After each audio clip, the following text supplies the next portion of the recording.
The following is the evolution for pumping a ladder pipe with a forward pumper and a key pumper. We'll start with no pumped water, and then one pumped line, and finally, we'll show the effects of two pumped lines.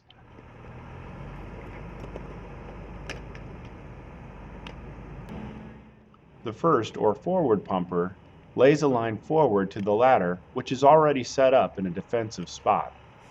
As the forward pumper, you should spot your truck in a position to only need 50 feet of supply to connect to the ladder. Depending on the ladder, the connections will be either at the back of the ladder or at about the pedestal.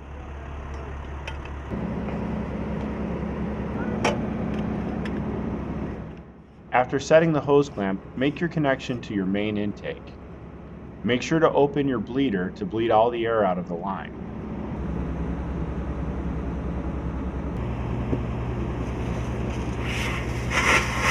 Then close it after all the air has bled off. Using either your own supply line or the supply line provided from the ladder, make your two 50-foot connections from the forward pumper, your truck, to the ladder. Note, Phoenix uses double jacketed supply lines, so we can safely use the line off of our pumpers. Other cities may not have this option.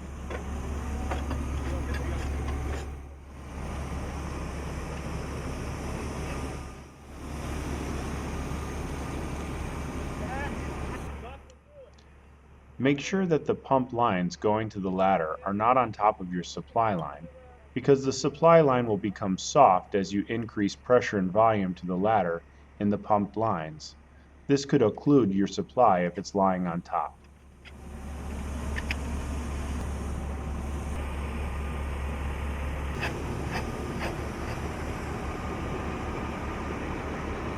Typically, one of the ladder engineers will open the intakes to the aerial. If not, be sure to open them prior to pressurizing the line.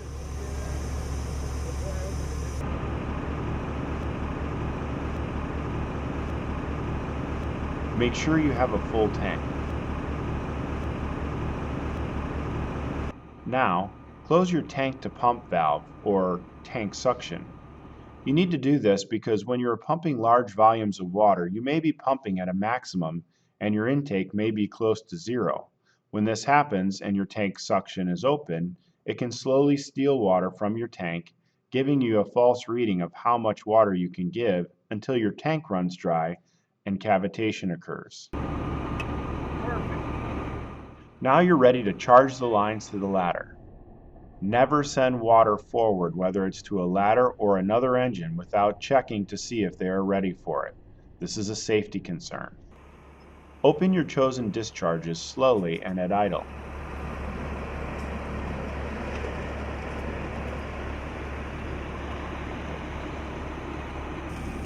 Fix any kinks that may have occurred.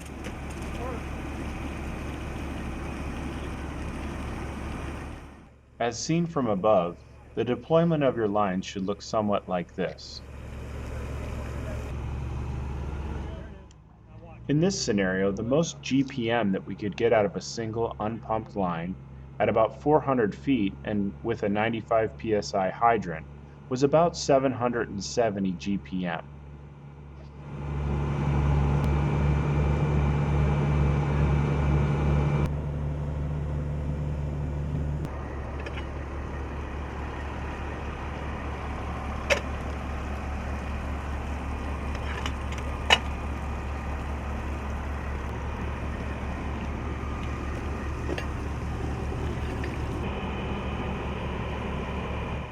As the second engine arrives to be the key pumper, they will use a reverse lay. A firefighter needs to disconnect the supply line from the humid valve and secure it around the forward pumper.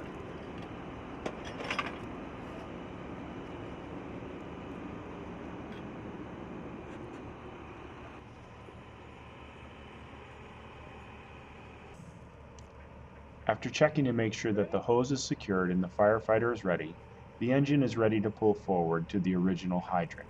It will now become the key pumper.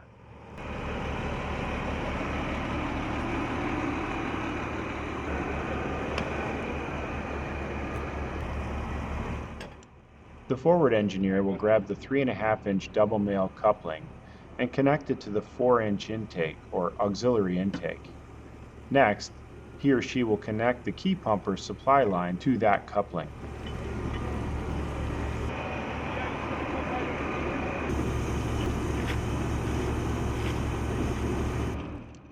At this point, the forward engineer just waits and does not open the 4-inch intake.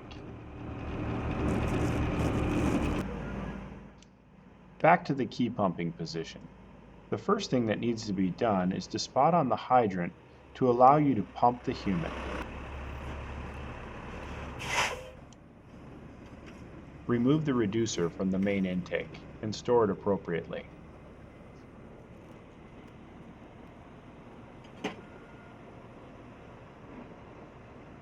We'll now use the soft suction to connect the main intake to the front of the humid valve.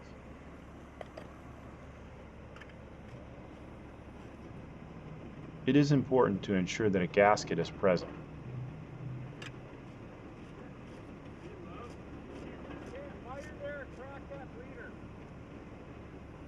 Ensure that the bleeder valve is open before charging the line. You can use either a short section or a length of the supply line to pump the humid. Now Debbie's going to break this coupling over here to the right. I just didn't like it. Headache.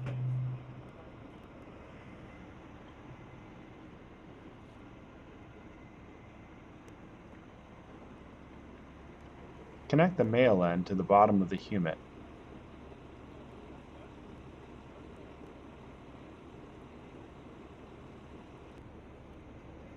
Connect the female end to one of the 3.5-inch discharges.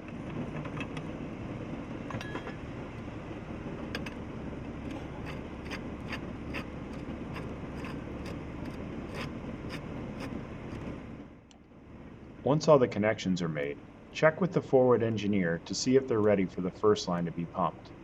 You're now ready to pump the humid. Now, in this order, charge the discharge to the humid at idle.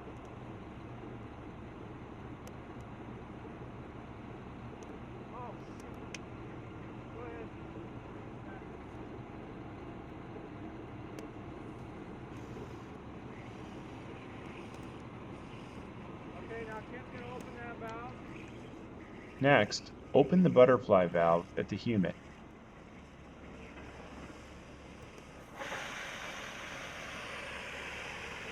Close your bleeder valve.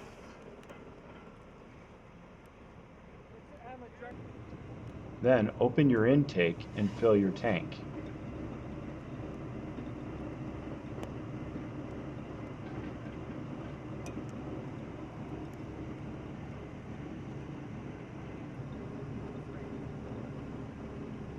Look at your intake pressure and note the value. After your tank is full, close your tank suction. Communicate again with the forward pumper's engineer and decide what pressures they require. Your first line is now in place and operating.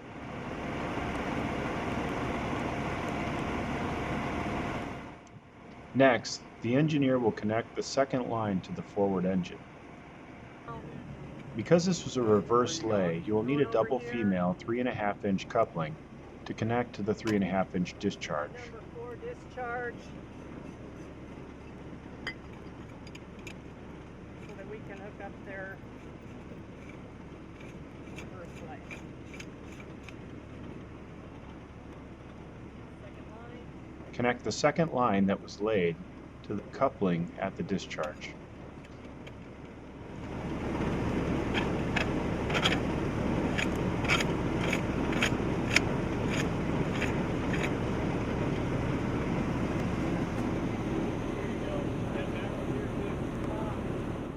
Again, the key pumping engineer must communicate to the forward pumping engineer before charging the second line. Open the gate slowly.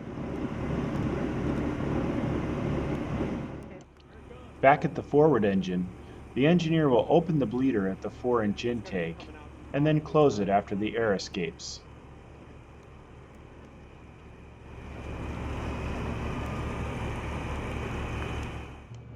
Next, open your 4-inch intake, and you should see an increase in the residual pressure on your intake gauge, as well as a decrease in the RPMs on your truck.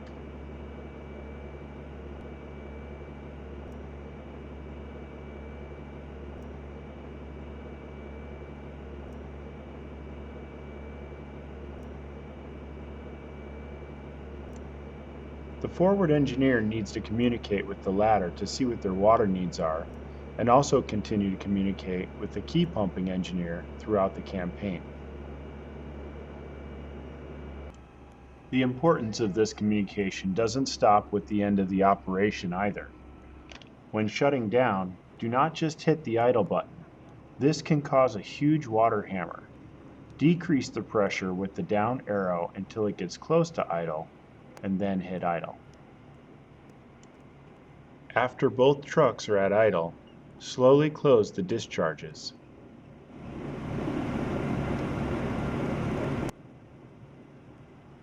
Ensure that your tank is full, and then close the tank fill valve.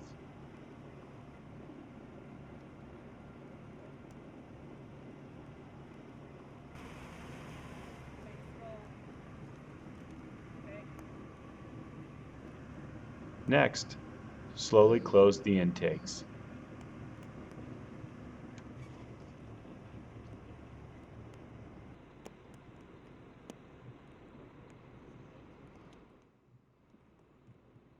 Alright, we're rolling. On the ladder, make sure that the drains are open on the aerial to prevent damage to the water pipe before retracting.